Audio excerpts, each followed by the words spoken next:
Currently, hospitalised patients often have a central venous line which goes in the neck and goes to just above the heart, and they'll have a number of peripheral lines in which go into the patient's veins. The problem that can occur is there are a number of medications that must be put down the central line. For example, irritant solutions like strong potassium solutions, inotropic medicines that stimulate the heart, and other things like total parenteral nutrition. These must not go down the venous lines. However, everything that can go into the peripheral venous lines must be able to go into the central line as well. The multi-groove connector sorts this problem out.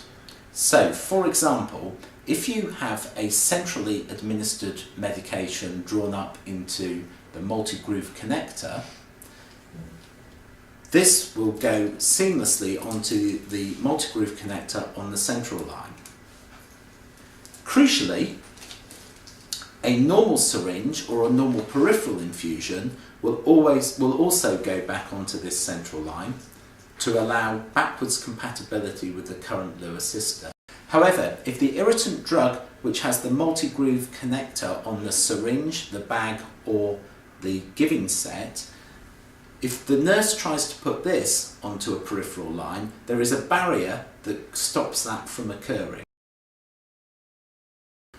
We are currently seeking partnerships for the development of the multi-groove connector for a central line which will encompass both this and the safety wire that we are developing separately.